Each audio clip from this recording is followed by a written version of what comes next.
प्यारे बच्चों अस्सलाम वालेकुम। आज हम पढ़ेंगे why do we need a constitution. तो इससे पहले हमने साउथ अफ्रीका की कहानी पढ़ी, किस तरह से उन लोगों ने जो इस वाइट रूलर्स के खिलाफ लड़ा और आज़ादी हासिल की। फिर इन दोनों ने, वाइट्स और ब्लैक्स ने, आपस में जो डिफरेंसेस थी उनको ख़त्म किया, यानी कि ओप्रेस्ड एंड ओप्रेसर्स, या हम कहेंगे ब्लैक्स एंड वाइट्स मिलजुल कर बैठ के उन्होंने अपने मुल्क के लिए एक कॉन्स्टिट्यूशन बनाया। तो जिसके तहत उन्होंने अपनी कंट्री को गवर्न करते हैं। तो ये कॉन्स्टिट्यूशन क्या है? वाई डू, तो एक लफ्ज़ निकला वहाँ से कि कॉन्स्टिट्यूशन उन्होंने बनाया। तो ये कॉन्स्टिट्यूशन क्या है, इसकी कॉन्स्टिट्यूशन की ज़रूरत क्या होती है? तो अगर हम कॉन्स्टिट्यूशन की डेफिनेशन लिखेंगे तो constitution is a set of written rules that are accepted by all people in the country. तो ये कॉन्स्टिट्यूशन जो होता है ये सेट ऑफ रूल्स होता है, तो जिसके तहत किसी एक कंट्री में रहने वालों के लोगों को उन रूल्स के तहत चलना होता है और अपनी उस कंट्री को उन्हीं रूल्स के तहत गवर्न करना होता है। तो इनकी ज़रूरत क्या होती है? तो what does a constitution do? तो हम इन 4 पॉइंट से इसको समझाएंगे। Number 1 it generates a degree of trust and coordination that is necessary for different kinds of people. Constitution जो होता है ये जनरेट कर रहा है डिग्री ऑफ ट्रस्ट। हम साउथ अफ्रीका की मिसाल यहाँ लेंगे कि वहाँ ब्लैक्स एंड वाइट्स रहते थे।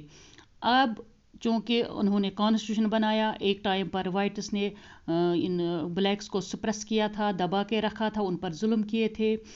अब जब वो आज़ाद हो गए तो उन्होंने एक कॉन्स्टिट्यूशन बनाया। उस कॉन्स्टिट्यूशन ने इन वाइट्स एंड ब्लैक्स के दरमियान एक कोऑर्डिनेशन कायम की, एक दूसरे पर भरोसा करना सिखाया।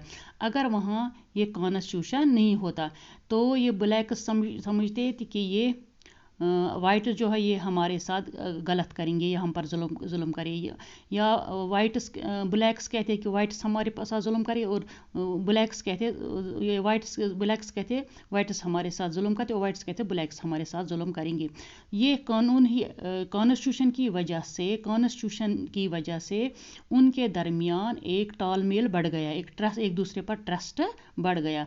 तो यहाँ हम ये समझेंगे कि कॉन्स्टिट्यूशन है जो है ये it is necessary for it generates trust, degree of trust and coordination that is necessary for the different kinds of people. क्योंकि मुख्तलिफ़ किस्म के लोग, मुख्तलिफ़ डाइवर्सिटीज़ के लोग, मुख्तलिफ़ मज़हब के लोग, तो मुख्तलिफ़ कल्चर के लोग एक सोसाइटी में रहते हैं। जब तो यही कॉन्स्टिट्यूशन उन्हीं के दरमियान तालमेल बढ़ाता है या सिक्योरिटी देता है, या चूँकि ये सेट ऑफ लॉज है, रूल्स एंड रेगुलेशन है, ये उनके दरमियान, एक दूसरे के दरमियान ट्रस्ट बढ़ाता है। कॉन्स्टिट्यूशन ही उन दरमियान एक दूसरे पर भरोसा करना सिखाता है। वो number 1। Number 2, it specifies how the government will be constituted, who will have power to take which decision.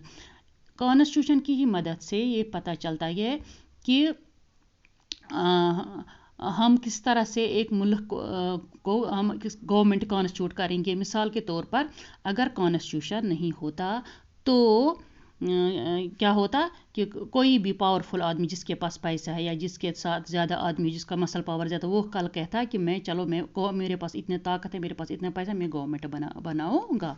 लेकिन जब वहाँ कॉन्स्टिट्यूशन मौजूद होगा तो एक आम आदमी ये नहीं कर पाता, क्योंकि कॉन्स्टिट्यूशन में लिखा होता है, दिया गया रूल्स में लिखा होता है कि किस तरह से एक गवर्नमेंट को कॉन्स्टिट्यूट किया जाता है और किस तरह से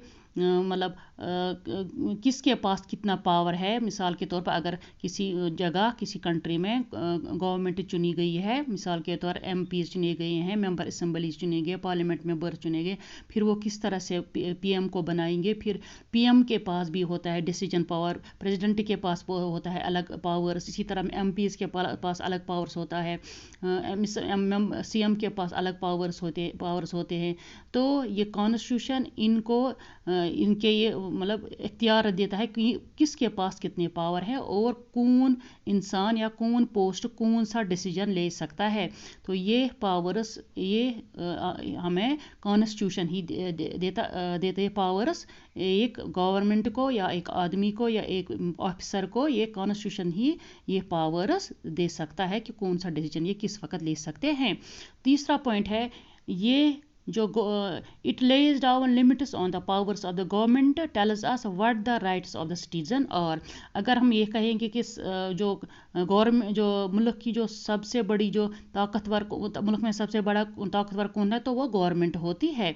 अब गवर्नमेंट को लिमिट में रखने के लिए भी कॉन्स्टिट्यूशन ने कुछ पावर्स दिए हैं। कॉन्स्टिट्यूशन के पास पावर्स है क्या उन पावर्स को कभी अगर कभी गवर्नमेंट किसी सिटीजन के साथ ज्यादती करेगा या अगर वो इनके हुकूक की जो फंडामेंटल राइट्स है उनकी इंक्रोचमेंट करेगा, तो कॉन्स्टिट्यूशन में उसके लिए रूल्स दिए गए हैं कि वो हमें ये दिखा सकता है कि हमारे जो राइट्स क्या हैं, ताकि कॉन्स्टिट्यूशन में ये दिया गया कि हम एक सिटीजन के राइट्स क्या है।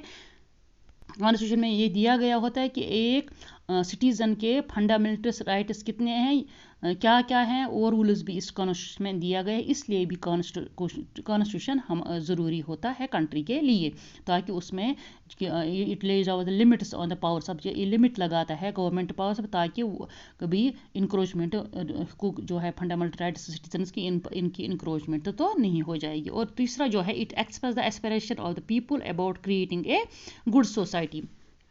मिसाल के तौर पर अगर किसी सोसाइटी में हम देखेंगे चोर डाकू या और कोई लोग बसते हैं और वो अपने इस मुल्क में अपने हिसाब से गवर्नमेंट चाहते हैं, चोर ये कहेगा कि नहीं मेरी चोरी जो है वो जायज़ बन जाए, उसके लिए रूल बनाएगा। और डाकू ऐसे ही रूल बनाएगी मेरी चोरी न पकड़े जाए, मेरी चोरी को गलत न समझा जाए, वो उस तरह से रूल पास करेगा। लेकिन जब उस मुल्क में कॉन्स्टिट्यूशन होगा तो वो उन लोगों की जो एस्पिरेशंस है लोगों की, वो उनको उनके लिए भी उस सोसाइटी में सबों के लिए रूल होगा कि वो ये कॉन्स्टिट्यूशन ही मदद करता है एक सोसाइटी में को गुड सोसाइटी बनाने के लिए। वो अलाउ उनके उसमें जो रूल्स होते हैं वो अलाउ नहीं करेंगे किसी इंसान को वो कि अपने हिसाब से रूल्स बनाए कि मैं चोरी करना जुर्म न माना जाए या और कोई गलत काम जुर्म नहीं होना चाहिए। तो इसका मतलब है जो कॉन्स्टिट्यूशन है उसके में जो रूल्स होते हैं वही एक सोसाइटी में एक इंसान को मदद करता है, उसमें जो रूल्स है एक वहाँ की लोगों को मदद करता है कि वो गुड सोसाइटी बना सके। मतलब ये कि हम ये कहेंगे कि जो भी कंट्रीज़ हैं जिनके पास कॉन्स्टिट्यूशन है वो नेसेसरी ये ज़रूरी नहीं है कि वो डेमोक्रेटिक भी हो सकते हैं, या जो कंट्रीज़ डेमोक्रेटिक है उनके लिए ज़रूरी है कि उनके पास कॉन्स्टिट्यूशन होना चाहिए। जब हम ये कॉन्स्टिट्यूशन जब ये ब्रिटेन जब आज़ाद हो अमेरिका जब आज़ाद हुआ ब्रिटेन से तो उन्होंने एक कॉन्स्टिट्यूशन बनाया। इसी तरह जब फ्रेंच रिवॉल्यूशन हुआ तो वहाँ के लोगों ने डेमोक्रेटिक कॉन्स्टिट्यूशन उन्होंने अप्रूव दिया डेमोक्रेटिक कॉन्स्टिट्यूशन के लिए। तब से आज तक ये एक प्रैक्टिस बन गया है ऑल डेमोक्रेसीज में कि एक रिटन कॉन्स्टिट्यूशन होना चाहिए, जिस तरह हमारे मुल्क हिंदुस्तान में भी एक रिटन कॉन्स्टिट्यूशन है।